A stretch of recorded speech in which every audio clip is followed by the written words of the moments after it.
Here is a look at Dottie's puppy camp. Dottie passed all 3 levels of puppy training during her 3-week camp with us. When Dottie first arrived, she had never been on a leash, and she was very frightened of being put on a leash, and she would kind of flail around at the very end of it. It took us a couple of days to get her used to it, and here is her amazing progress in just 3 weeks. I want her to sit and wait before entering and exiting vehicles. This is going to make sure that she's calm and focused on you so that she doesn't bolt or chase a squirrel or go to meet a friendly person. Having her sit before entering the vehicle ensures that her energy level is low because too much excitement for her will result in excitement urination. She is in a very wonderful heel beside me. This is very, very good, especially for her age. Notice how much focus and eye contact she is giving me.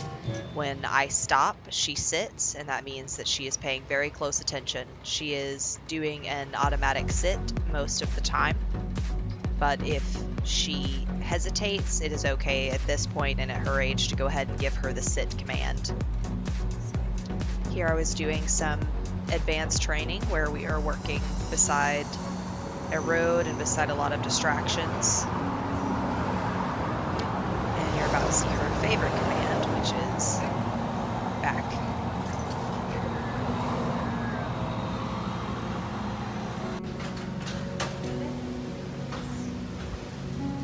Our goal for every walk is for the dog to keep a loose leash. This means that when she feels tension or pressure on the collar, she backs off and looks to us for our positioning. We are going to want to turn this into a working heel, which she is already really mastering, even in just the 3 weeks that she's been with us. That's where we're going to have her squared up on our side, and that's just kind of going to prevent her from getting too distracted with people, too overexcited, because the last thing we want is to be walking down the road real nice here and her get overexcited and have some urination issues. By building and strengthening her obedience, you're going to see all those excitements go away, and so as a result that will fix the urination issue. We had no problems with any training session accidents past the first few days here. Later in the video you'll see a bit of how to manage her day to day. Notice I went ahead and I cued her into a sit because I felt like she was not focusing on me. It's very important that we don't set puppies up to fail. If you think that she might not be paying attention, go ahead and get her attention back on you and issue the command. I'm walking her on a Star Mark training collar. This is a plastic training collar, and it prevents her from pulling too hard and injuring her neck. You can notice throughout the video the small collar corrections and cues I'm giving her. This is teaching her to be sensitive and to respond to my cues and when I turn and when I slow down and when I speed up.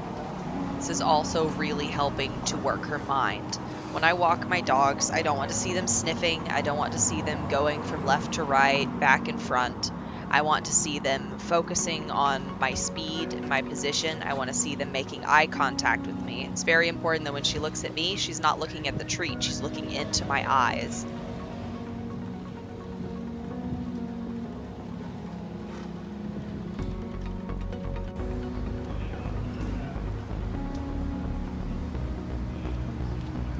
Walks are another great way to strengthen the leave it command. When something's on the road or she is looking at something in particular that she wants to go greet or is frightened of, you can simply tell her to leave it and then continue walking. Go ahead and get her focus onto you and then reward her turning her focus to you instead of staring at whatever she wanted to go to.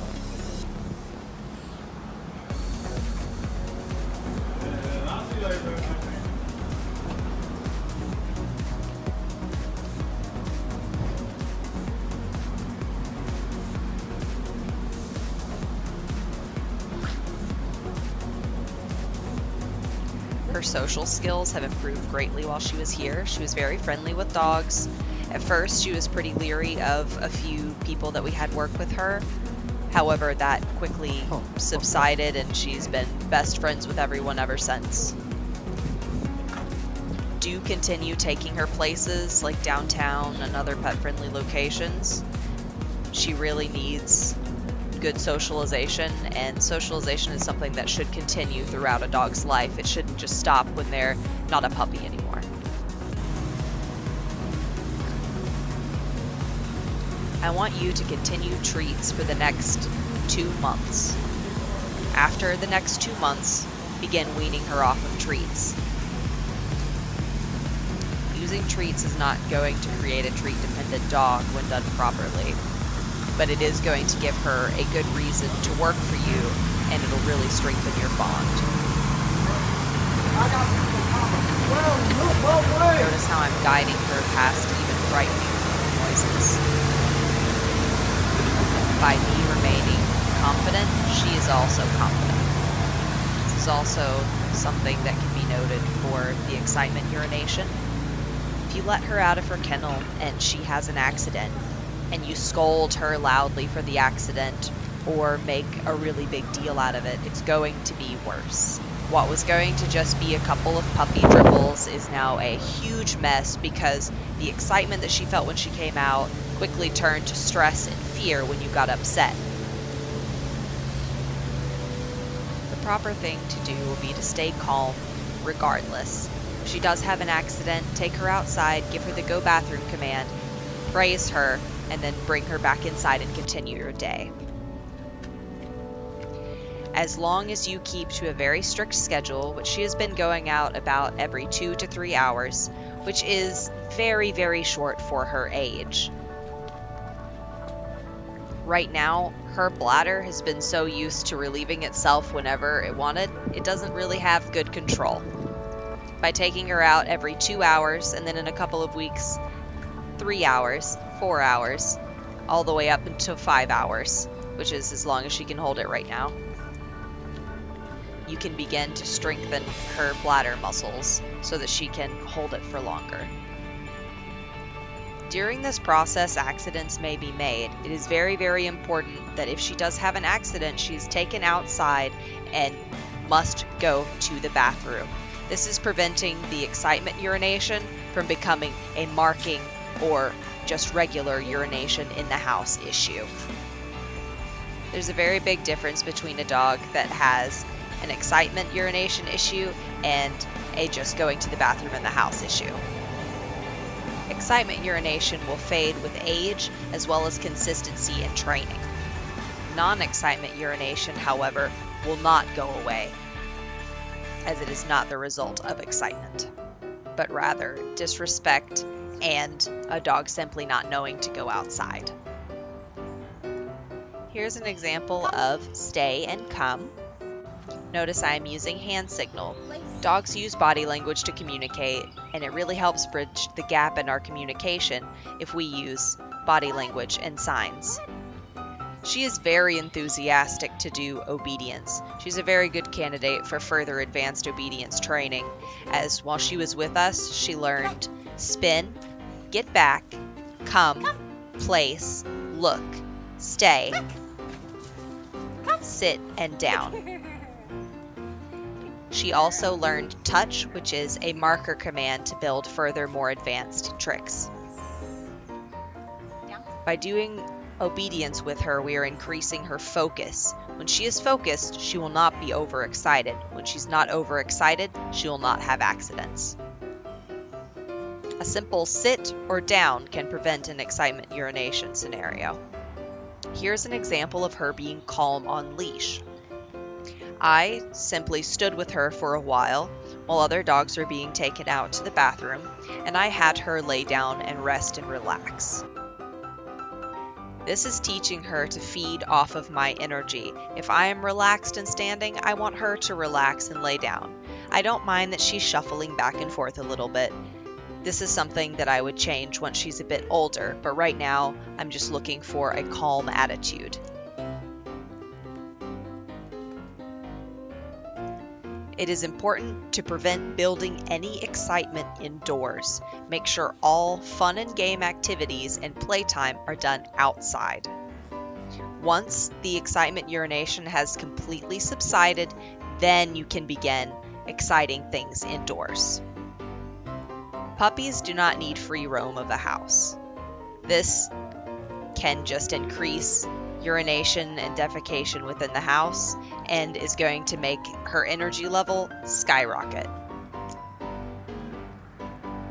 Keep her either crated when you're not working with her or in a small room that is only hers. Gradually, step by step, increase her area. Have her earn her freedom. Don't just give it to her. Notice how I am keeping her on a leash. This prevents her from making any mistakes at all and gaining any bad habits. I have her sit and wait with the leave it command for food as well as water, and then I release her with go ahead. This is another way that we can build some respect and also work on her focus. Notice how I am getting her out of the kennel. So I dropped a treat on the bottom there to kind of lower her excitement level, thus preventing her from urinating. I baited her through the slip lead with a treat, so she stuck her head through and then we headed straight out the door. Now later, I will want her to sit before exiting as well as entering, but right now it's very important that we make it out the door before she gets overexcited. I do, however, have her sit to go back inside of the door. If she rises up a little bit, the door shuts again until I'm ready to go with her together. And here's an example of her going for a bathroom break. I give her the go bathroom command, and if she is taking a long time, I'll reissue it partway through. She had just recently gone to the bathroom, but she did end up going again for me on command, which really shows that she's grasping the subject. This is going to help you because when you want to train her, you want to play with her, you get her out of her crate, you feed her, you water her, she wakes up from a nap, or you see her even slightly get overexcited, she needs to go straight outside for a bathroom break. She's been crated inside until we were ready to go outside. She would go outside, go to the bathroom, then we would come inside and she could play and train, and then she would go back to the kennel when unattended. She made incredible progress in the 3 weeks that she was with us.